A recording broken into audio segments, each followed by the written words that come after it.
अध्याय 161 दिव्य कवच का जागरण। कबीर विल्सन अपने Azzur dragon slaughtering devil blade को चलाते हुए ऊपर उछल पड़ा। उसने दर्शकों पर ठंडी निगाह डाली और दृढ़ता से कहा, मेरा कबीर विल्सन का सिर यहीं है। अगर तुम में हिम्मत है तो आकर इसे लेने की कोशिश करो। हर कोई कबीर विल्सन को देखता रहा। वे सभी चुप थे और खुद को अपनी रीढ़ में सिहरन महसूस करने से नहीं रोक पाए। फिलहाल कबीर विल्सन के तीव्र जानलेवा दबाव के तहत उन सभी के लिए सांस लेना भी बहुत मुश्किल था। यहाँ तक कि ट्रू मार्शल रियल्म के तीसरे स्तर का एक मार्शल कलाकार भी कबीर विल्सन द्वारा मारा गया था। इसके अलावा उसके कुछ फटे कपड़ों के अलावा कुछ भी नहीं बचा था। कौन हिम्मत करेगा?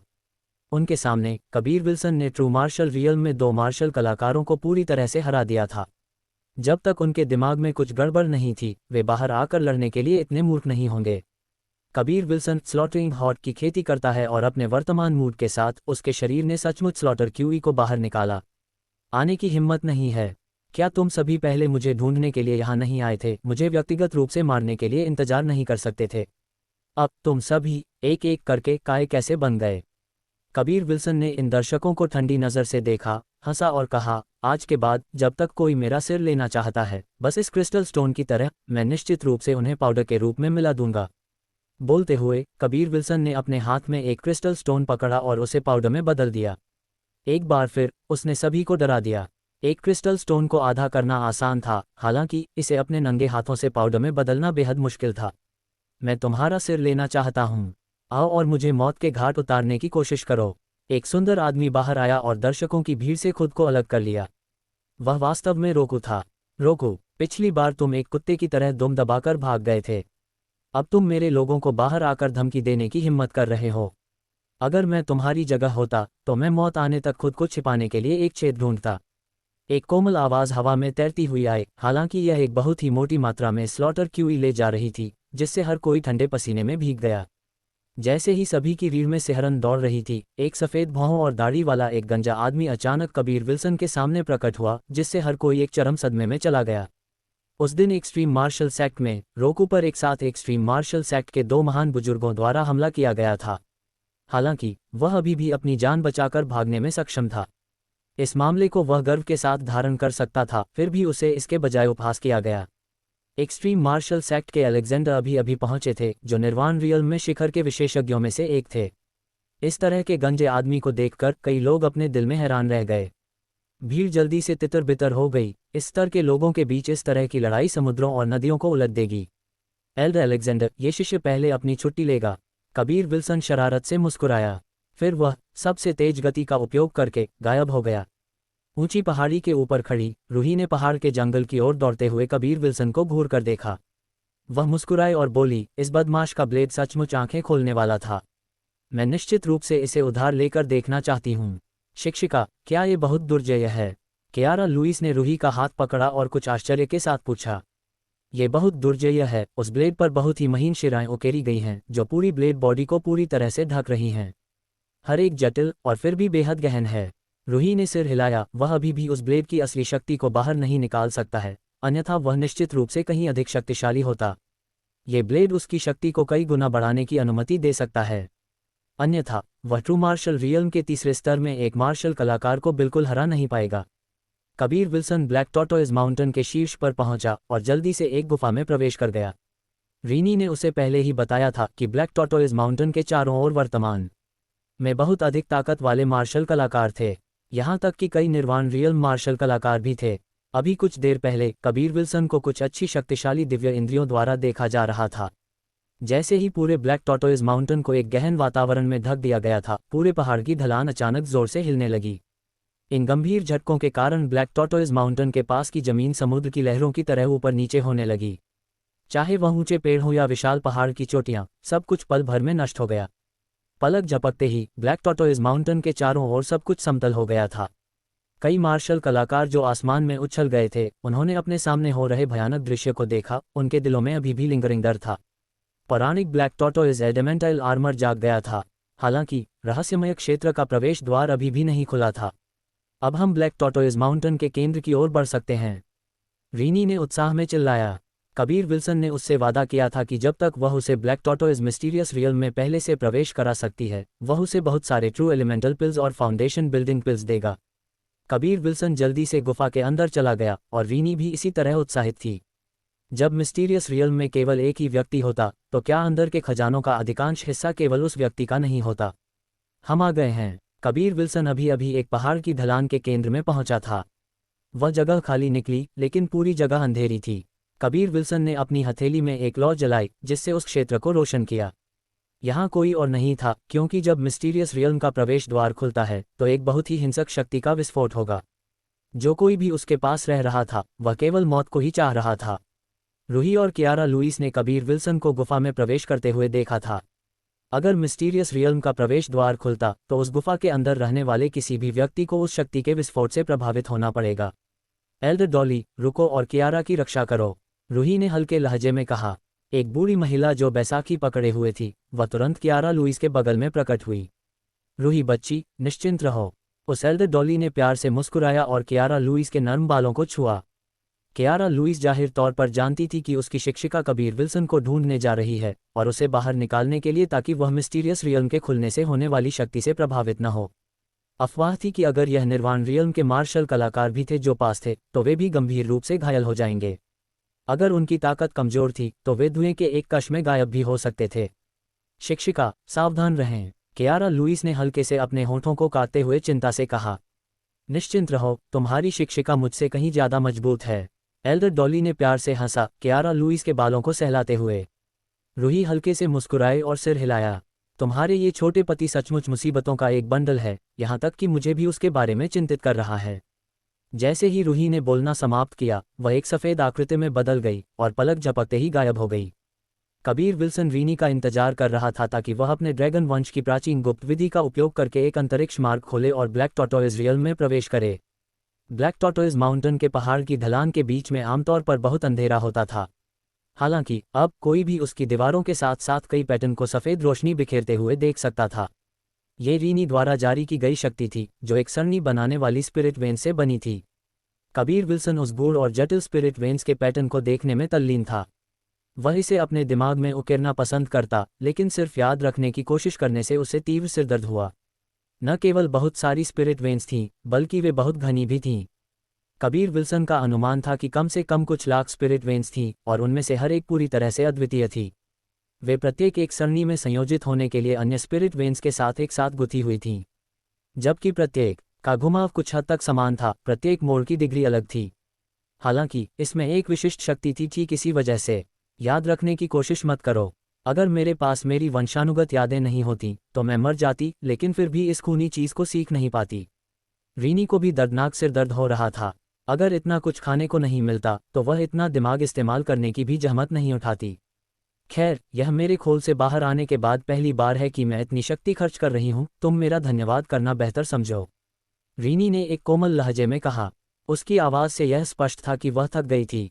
कबीर विल्सन ने भी कुछ नहीं कहा और उसके लिए कुछ ट्रू एलिमेंटल पिल्स निकालीं।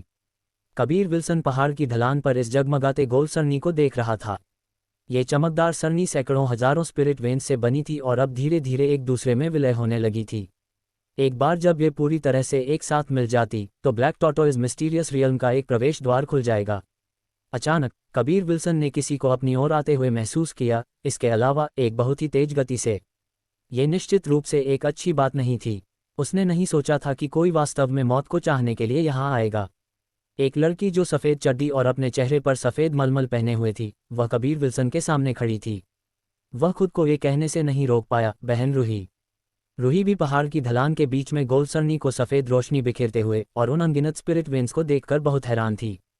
उसकी सुंदर बाहें आपस में गुथी हुई थीं, जबकि उसकी सुंदर आंखें सदमे और परमानंद से भरी थीं। क्या हुआ? उसने वाक्य भी पूरा नहीं किया था कि एक भयंकर आभा उस गोल सरणी से बाहर निकली, जिसके बाद एक मजबूत चूषण का विस्फोट हुआ। बस पलक झपकते ही कबीर विल्सन और रूही अंदर खींचे गए। अध्याय 162, ब्लैक टॉर्टोइज मिस्टीरियस रियल्म। कुछ क्षण पहले चारों ओर सफ़ेद था, फिर अचानक अंधेरा हो गया।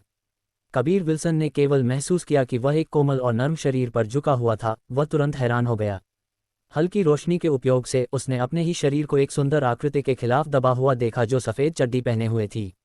वह तुलनीय लालित्य, एक महारानी का वह परिपक्व और सुरुचिपूर्ण व्यवहार। क्या ये रूही नहीं थी? रूही के चेहरे पर सफ़ेद मलमल पहले ही गिर चुका था। इस बिंदु पर उसने अपनी आंखें खोलीं, कबीर विल्सन को नाराज़गी से देखते हुए। थोड़ी गुस्से वाली आवाज़ के साथ, छोटे बदमाश, अभी भी खड़े नहीं हो रहे हो? जल्दी नीचे आओ। कबीर विल्सन अपने दिल में हैरान था। उसने अपने शक्तिहीन शरीर को रूही के शरीर पर लुढ़का दिया। कुछ पल पहले उसका शरीर रूही के सीने पर दबा हुआ था, वे दो नर्म और अद्भुत चीजें। इसने रूही को बहुत शर्मिंदा कर दिया। क्या हुआ? रूही ने धीमी आवाज़ में पूछा। इस समय रूही को अपने शरीर में कोई शक्ति नहीं मिली और कबीर विल्सन ने भी ऐसा ही महसूस किया। बहन रूही, तुम क्यों आई? कबीर विल्सन ने वापस पूछा। तुम्हारी छोटी पत्नी तुम्हारे बारे में बहुत चिंतित थी, उसने मुझे तुम्हें ढूंढने के लिए आने दिया। कौन जानता था कि तुम यहाँ इतनी रहस्यमय चीजें कर रहे हो? रूही ने किसी तरह अपना सिर घुमाया और कबीर विल्सन को अपने बगल में लेटे हुए देखा। इस बिंदु पर कबीर विल्सन और वह इतने करीब थे, दोनों एक दूसरे की सांस महसूस कर सकते थे, और एक बार फिर उसका चेहरा खुद को लाल रंग की एक झलक पाने से नहीं रोक सका। जब से वह पैदा हुई थी, ये पहली बार था जब उसका एक आदमी के साथ एक संदिग्ध संबंध था। रूही के शरीर से नाजुक सुगंध सूंघते हुए कबीर विल्सन का दिमाग डोल गया। वह उस सनसनी के बारे में सोचना बंद नहीं कर सका जब वह रूही के शरीर पर दबा हुआ था। Roohi divine weapon heavenly empire की महारानी थी। वह एक मजबूत मार्शल कलाकार थी जो एक क्षेत्र पर शासन कर रही थी, और इसके अलावा वह उसकी मंगेतर की शिक्षिका भी थी। इसने उसे चुपके से खुद को शाप देने के लिए मजबूर किया। उसने वास्तव में उसके बारे में कुछ बुरी सोच रखी थी। रूही ने एक हल्की आह भरी जब उसने कबीर विल्सन को देखा, जिसका एक भ्रमित भाव था, जैसे कि वह कुछ बुरा सोच रहा हो। अगर यह इस तथ्य के लिए नहीं होता कि कबीर विल्सन उसके शिष्य का आदमी था, एक बार जब उसकी ताकत बहाल हो जाती तो वह निश्चित रूप से ऐसे एक हल्के आदमी को मार देती। बहन रूही, यह मेरा गोपनीय रहस्य है, मैं अस्थायी रूप से आपको कुछ नहीं कह सकता। इसके अलावा आपको भी इसे एक रहस्य रखना चाहिए, आप इस बारे में किसी से बात नहीं कर सकती। मैं एक बड़े मिशन के कारण आया, ठीक ब्लैक टॉर्टोइज एडेमेंटल आर्मर प्राप्त करने के लिए। जब तक इस चीज़ का एक अच्छा मालिक है, एक्सट्रीम मार्शल सेक्ट को हर 10,000 साल में इस तरह के संकट का सामना करने की ज़रूरत नहीं है। कबीर विल्सन ने अपने होश संभाले और जल्दी से समझाया। सौभाग्य से कबीर विल्सन ने कई आश्चर्यजनक महिलाओं का सामना किया था, अन्यथा उसके दिल में कुछ बुरे विचार निश्चित रूप से उत्पन्न हो गए होते। उसने अपने दिल को भी शांत किया क्योंकि उसने अपने शरीर को कंडीशन करने के लिए ट्रू क्यूई को संचालित करने की कोशिश की। हमने अपनी ताकत क्यों खो दी है? रूही ने एक भान चढ़ाकर कबीर विल्सन को देखा। उसकी उज्ज्वल और खूबसूरत आंखों की जोड़ी राजसीता से भरी थी। वह कबीर विल्सन से बहुत सतर्क थी। बहन रूही, क्या तुम मुझसे डरती हो? कबीर विल्सन मुस्कुराया और बोला, तुम कियारा की शिक्षिका हो। तुम्हें सच बताऊं, हालांकि तुम आसानी से एक आदमी को पागल कर सकती हो, यह मुझे अपमानजनक चीजें करने के लिए पर्याप्त नहीं है। रूही ने राहत की सांस ली, हंस पड़ी और बोली, जब मैंने तुम्हें पहली बार देखा तो मुझे तुरंत पता चल गया कि तुम एक ऐसे आदमी हो जो सिर्फ बातें करता है लेकिन काम नहीं करता। मुझे विश्वास नहीं होता कि तुम मुझसे आकर्षित नहीं हो। तुम्हारे बारे में सोचना और तुम्हारे लिए आकर्षित होना दो अलग अलग विचार हैं। जब तक कोई आदमी है, एक सुंदर महिला को देखकर वे उसके बारे में सोचेंगे, लेकिन वे शायद ही कभी आकर्षित होंगे।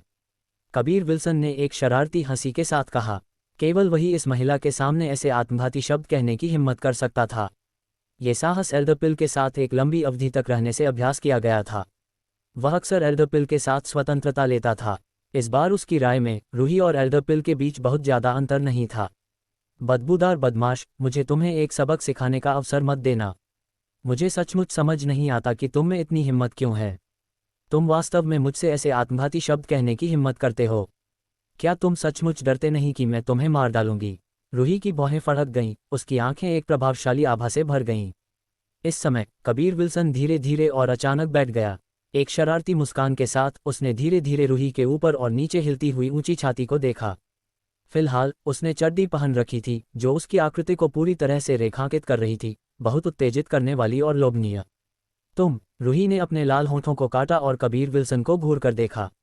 बहन रूही, क्या मैं तुम्हारी धारणा में एक बहुत बुरा आदमी हूँ? कबीर विल्सन ने अपनी आलसी कमर को फैलाया। उसे ये भी नहीं पता था कि वह रूही की तुलना में इतनी जल्दी ठीक क्यों हो सकता था, जबकि वह भी अपनी ट्रू क्यूई को संचालित करने में असमर्थ था। मूल रूप से तुम अच्छे थे, लेकिन अब तुम बहुत बुरे हो। मैंने पहले ही सुना है कि तुम्हारे और रोहिणी के बीच कुछ अस्पष्ट चीजें हैं। इसके अलावा तुम्हारे उस सौतेली बहन इप्शिता बाजवा के लिए भी गुप्त इरादे लगते हैं। रूही ने ठंडे लहजे में कहा। अगर यह कियारा होती तो वह ऐसा नहीं सोचती। कबीर विल्सन हंसा और बोला, तुम मेरे मामलों के बारे में इतनी परवाह क्यों करती हो? कियारा, वह बहुत मूर्ख है, उसे तुम्हारे द्वारा धोखा दिया जा रहा है। रूही ने एक हल्की आह के साथ कहा, मुझे कियारा के लिए चिंता है, उसे एक ऐसा आदमी मिला है जो उसका दिल तोड़ देगा। कबीर विल्सन अपने दोनों हाथों को रगड़ते हुए गंभीरता से कहा, बहन रूही, अगर मैं अभी तुम्हारे साथ कुछ करूं और बाद में तुम्हें मार दूं, कोई नहीं जानेगा। तुम सचमुच एक खूबसूरत महिला हो। रूही अवाक रह गई। कबीर विल्सन सचमुच ऐसा कर सकता था। ये हो जाने के बाद ये सचमुच मायने नहीं रखता था, वह बस सीधा हो सकता था। इस बात को सोचते हुए रूही का कोमल शरीर थोड़ा कांप गया।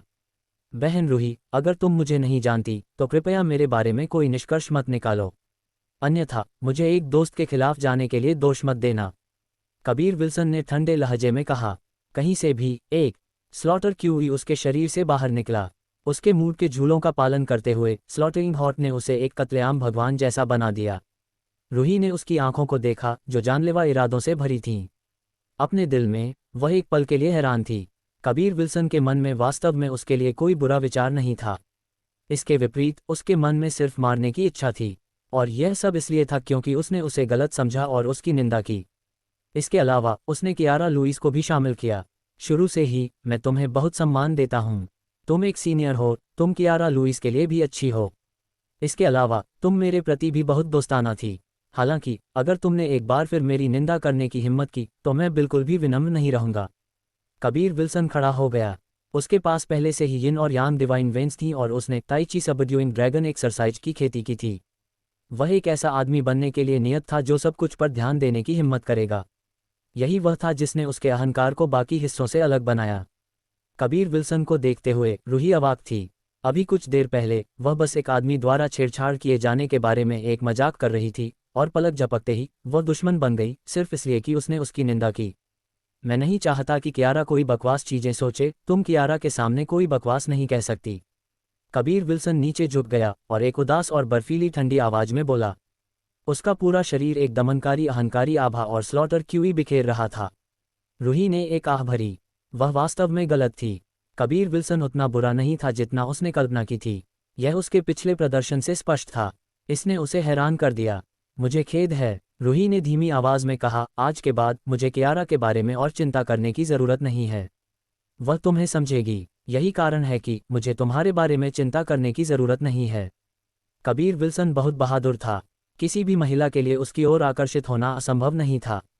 हालांकि जहां तक वह जानती थी, एक्सट्रीम मार्शल सेक्ट के अंदर ये सिर्फ रोहिणी थी जिसके कबीर विल्सन के साथ अच्छे संबंध थे। यह मिस्टीरियस रियल्म बदल रहा है और जो कोई भी यहां आएगा वह ट्रू क्यूई का उपयोग नहीं कर पाएगा।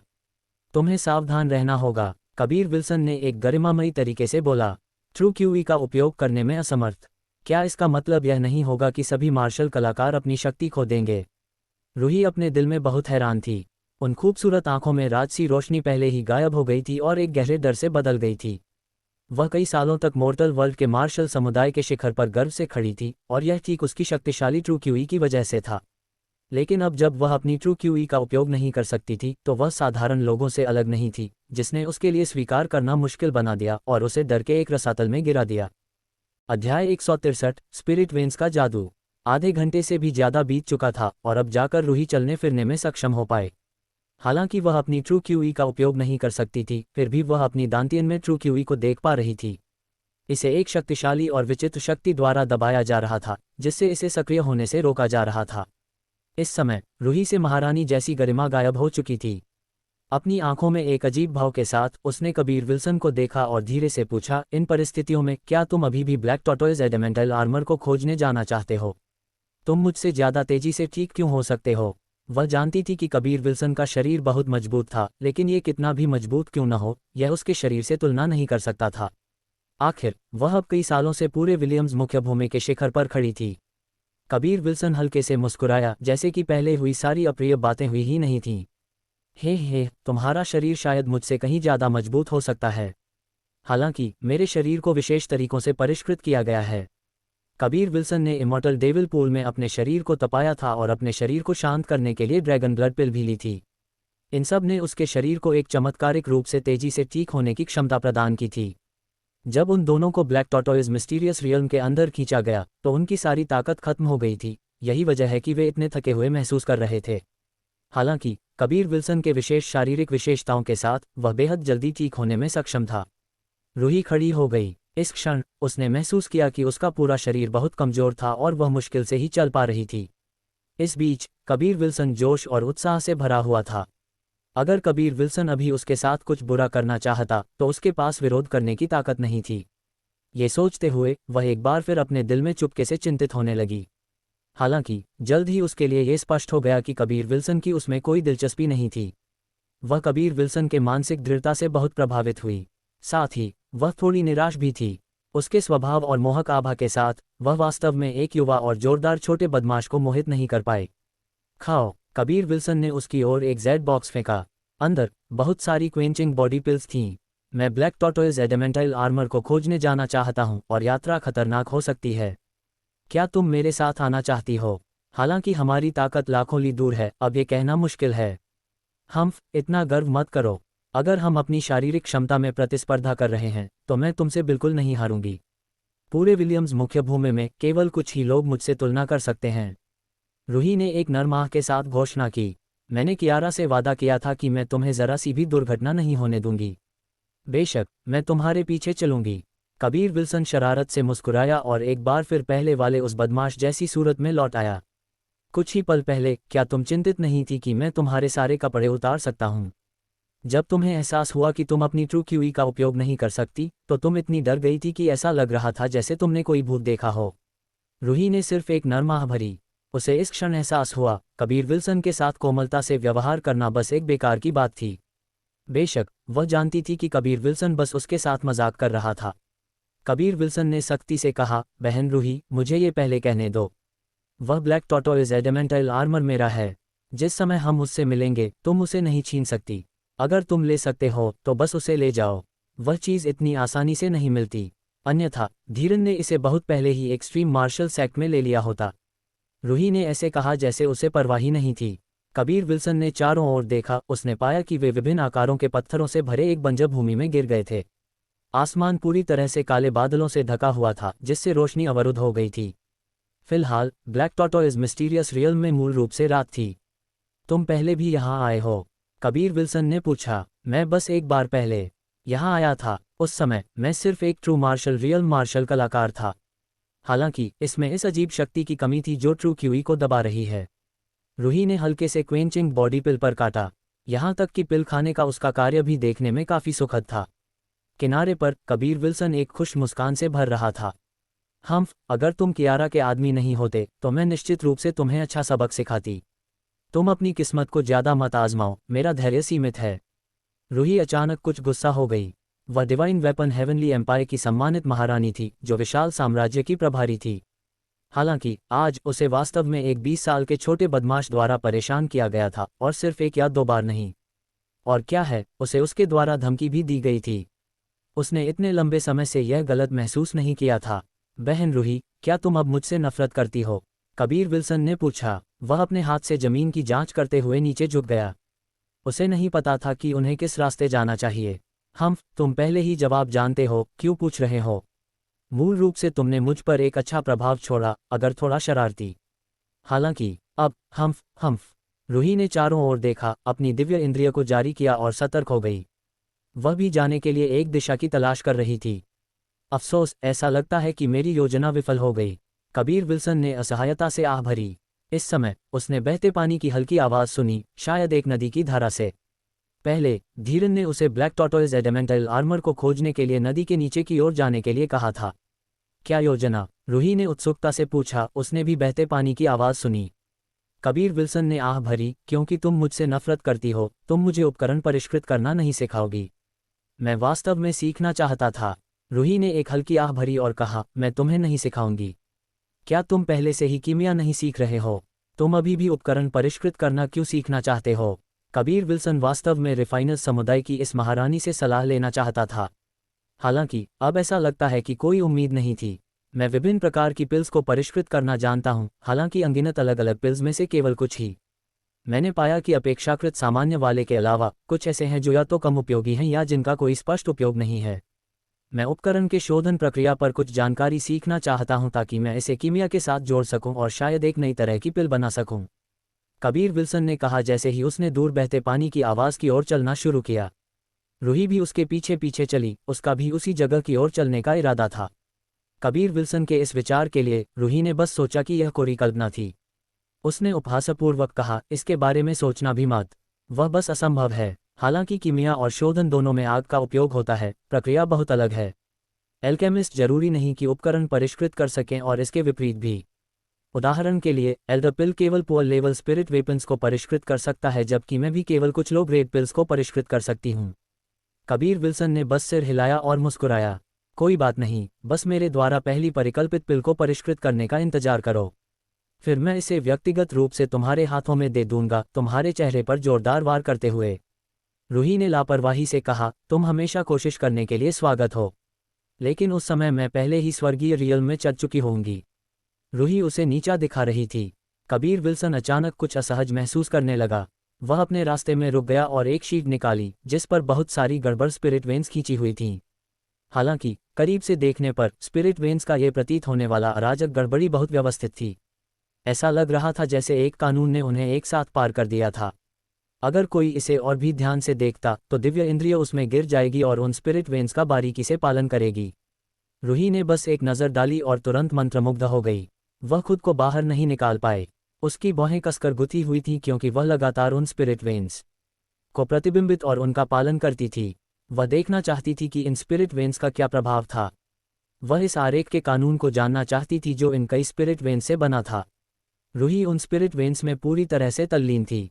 इस बीच कबीर विल्सन गर्व से मुस्कुरा रहा था। उसने तुरंत उस शीट को वापस ले लिया और आगे बढ़ना जारी रखा।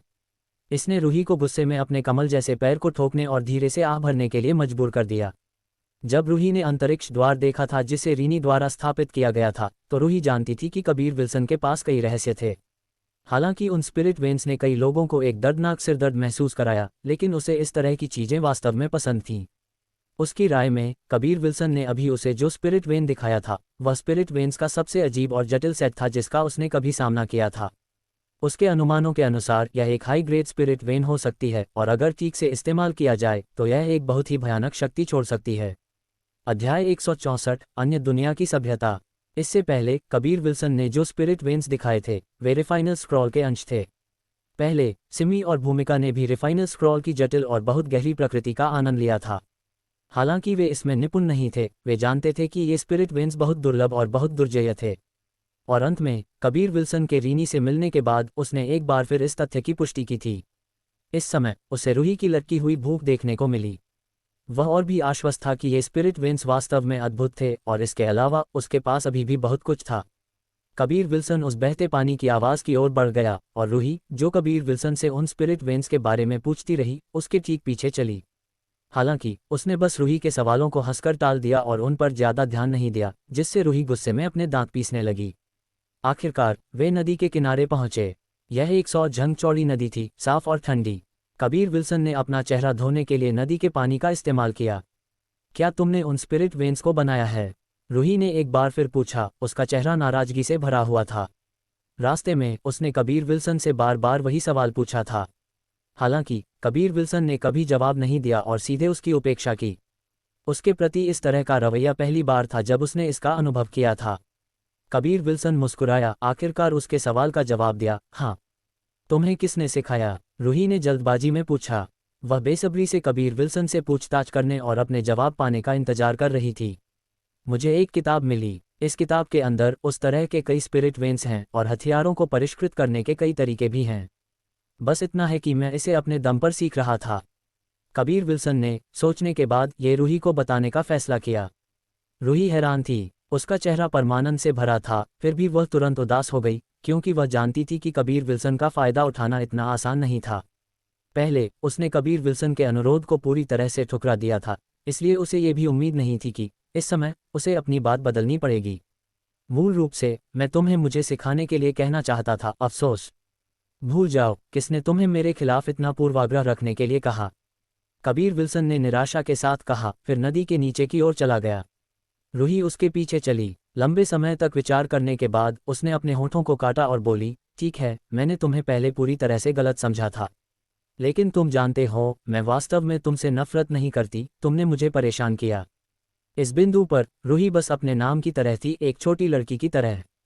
इस बदलाव का भी अपना आकर्षण था जिसने कबीर विल्सन को आश्चर्यचकित कर दिया।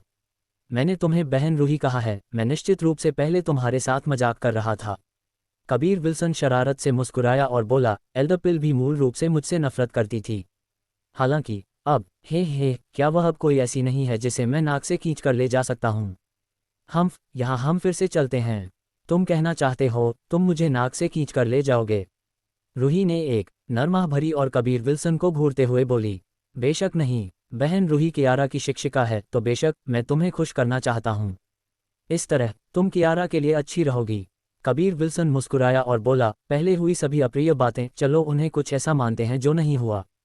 इस सुरुचिपूर्ण अतुलनीय महारानी को इस तरह उसका पीछा करने के लिए मजबूर करके कबीर विल्सन काफी संतुष्ट था।